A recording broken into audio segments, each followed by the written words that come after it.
Mercredi 7 avril 2021, première destination, le Sénégal avec le quotidien qui mène une enquête sur la lutte contre le trafic de bois en Casamance. La vaine bataille, la Gambie refuge des trafiquants et les deux États tout simplement impuissants. Le Témoin quotidien fait un focus sur le discours du président Macky Sall à l'occasion de la fête nationale. 450 milliards du président pour créer des emplois. Des économistes décortiquent les failles du dispositif. Adresse à la nation du chef de l'État, renchérit l'exclusif, un discours sans faute.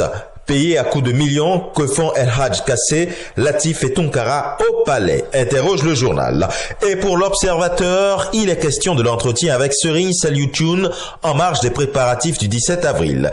Gouvernance foncière avec l'enquête, le Sénégal, terre de conflit.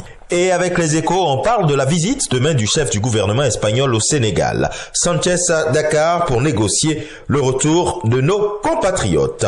Et maintenant au Togo, avec Togo Matin, urgence climatique et Covid-19, Foria Singbe a pris part à un dialogue des dirigeants africains. Mutation emmène ses lecteurs s'intéresser à la filière avicole, à la brésilienne, écrit le journal. Et avec Cameroun Tribune, vaccination contre le Covid-19, on est d'accord, lit-on.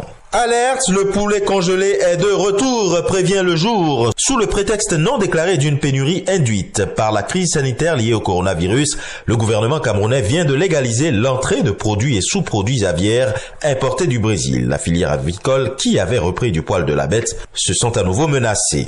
Une autre filière maintenant, avec émergence, c'est celle des 520 hectares de bananeraies à réhabiliter pour 2021. Et maintenant, Info Matin évoque la succession au sommet de l'État. Franck Biya, le nouveau fonds de commerce d'un cabinet noir. Au Gabon, l'Union écrit « Rattrapé par la patrouille ». 9 officiers de la police judiciaire sont actuellement suspendus dans l'attente des décisions des conseils d'enquête et de discipline. Un épisode qui survient en plein déboire judiciaire vécu par des sous-préfets ainsi que plusieurs autres agents administratifs dans le Wallentem. Pour la tutelle et la justice, c'en est apparemment trop de ces errements portant gravement atteinte à l'honneur et au prestige de fonctions régaliennes. En Côte d'Ivoire, pour Fraternité Matin, le nouveau gouvernement est connu. Une équipe de mission des bâtisseurs pour réaliser la Côte d'Ivoire solidaire. 37 ministres, 4 secrétaires d'État. Gouvernement Hachi 1 renchérit le nouveau réveil du réchauffé savamment maquillé. Gouvernement Patrice Hachi 1 également avec le patriote, le commando de la Côte d'Ivoire solidaire. Le quotidien d'Abidjan lui titre plutôt sur la situation sociopolitique. Révélation sur les tractations en vue du retour de Gbagbo. Et Le Jour, plus de revenir sur le gouvernement Hachi. 37 ministres, 4 secrétaires d'État, 8 femmes. Au Bénin maintenant. Pendant que la fièvre électorale bat son plein, la nation écrit organisation de la présidentielle du 11 avril, Djogbenou Chetiando pour l'état des lieux. Irénée Agossa à cœur ouvert aux jeunes. Non à la violence, oui à l'alternance à travers les urnes. C'est ce qu'il est donné de lire dans la livraison du jour du quotidien Fraternité. Le matinal présidentiel du 11 avril prochain, le bloc républicain quadrille le septentrion pour le duo Talon-Talata. Et l'événement précis lui de dire que toujours président, Talon reçoit son premier opposant, Bertin Kohovi.